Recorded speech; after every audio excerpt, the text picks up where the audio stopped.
I started seeing Larry Nassar at the age of 8, right here in my hometown of Lansing. He was known as the best gymnastics doctor in the world. I was treated by Larry for any and all of my injuries from ages 8 till I was 18. I thought that training for the Olympics would be the hardest thing that I would ever have to do. But in fact, the hardest thing I've ever had to do is process that I'm a victim of Larry Nassar. I will never get back those years of mental suffering. I want my old self back. The me I was before Larry, I want to be joyous and confident again. My mom and dad think that this is their fault.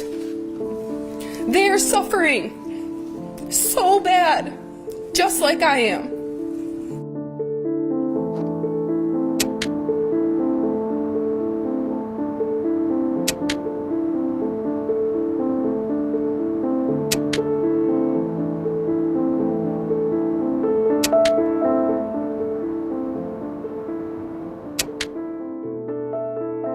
When these young girls and women would come to us, they were very broken, very shaken, very vulnerable.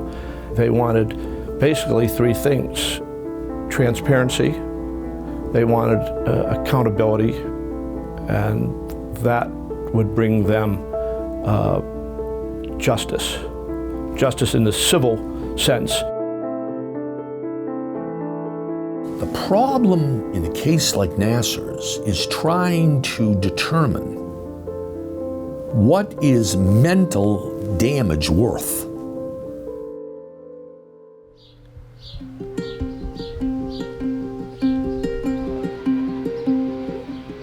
My name's Grace French. I'm 23 years old. Grew up in Okemos, Michigan. Currently work in Detroit, Michigan. The first appointment that I vividly remember was when I was 12.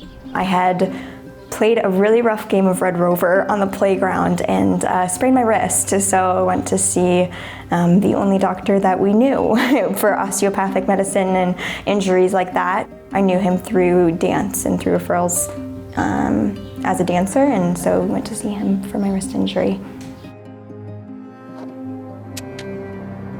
It was probably Rachel Denhollander's story in the Indy Star was when I first started realizing what had happened to me and to a lot of the girls that I had danced with growing up.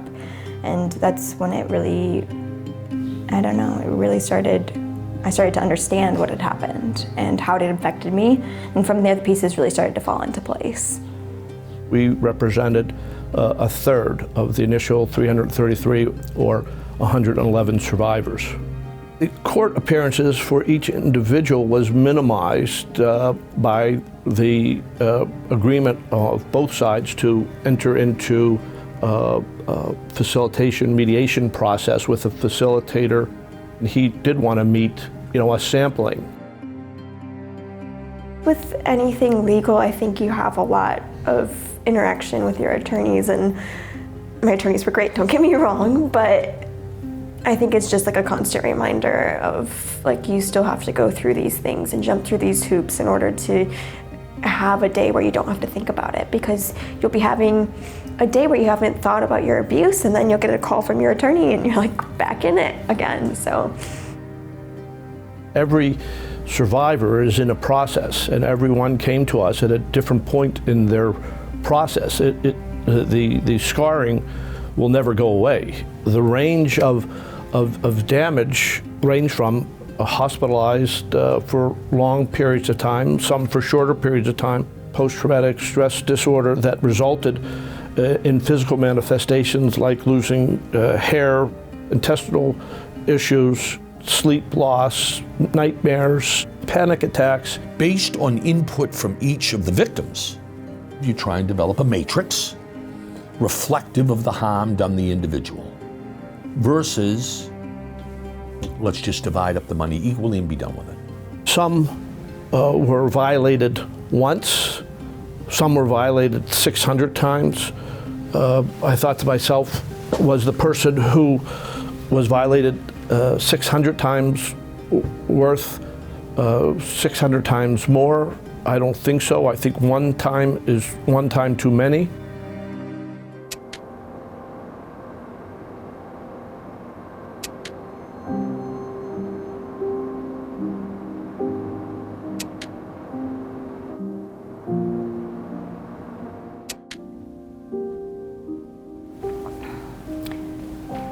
This is from when Grace made her public statement, my daughter.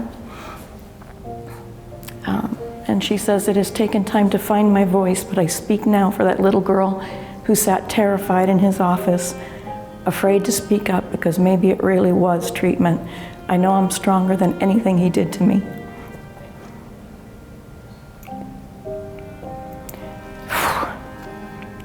I have grown up and I am no longer afraid to speak up. I was affected by Larry.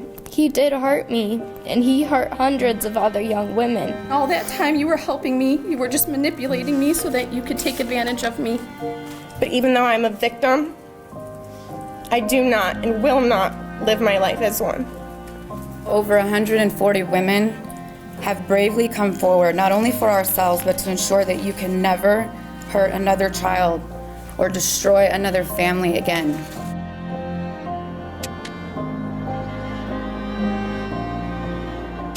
Why does one victim get X and the other gets X minus Y? It's a lot easier when you've got a broken arm or a brain injury or a bullet wound. It's a lot more difficult when you're trying to allocate money among victims, all of whom, or largely all of whom, have suffered mental injury, not physical injury. That makes it tough. When you do have a settlement, that amount, the survivor feels like that is how the world is going to quantify their pain. So that number, to them, is how the world sees their worth and sees how much their pain is worth. So it's hard. It's like knowing what your life is worth. Like, who would ever want to know that? The real cost is such a deep emotional scar, and living with this knowledge and pain every day and being in a community that also is suffering, how do you pay for that? Do I think the settlement was fair? I try not to even think about the money. What's fair? I just don't even know what fair means anymore. Just like trust. What is trust? What is fair?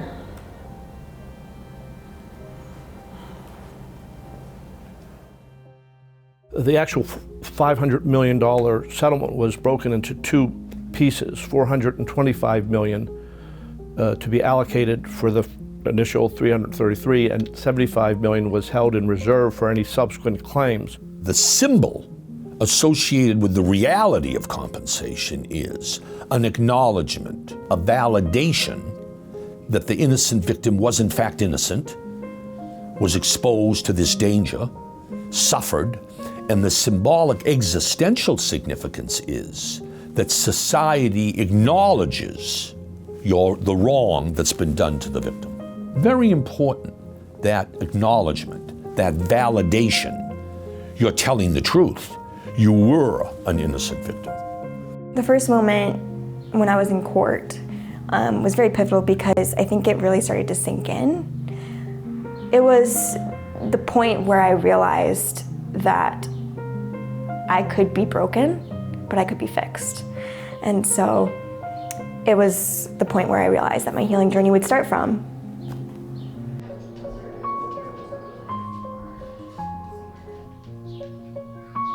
I think I find it helpful to care for living things. And so self-care for me is a lot of, I guess, caring for another living thing, which is myself. And there are things that I forget to do when I'm having a bad week. I've made a little list, like make sure you go grocery shopping, make sure you clean, and make sure you water your plants, things like that, where it feels like I'm accomplishing something, and that really helps me. I started a nonprofit organization, which was huge, I think, for me in healing.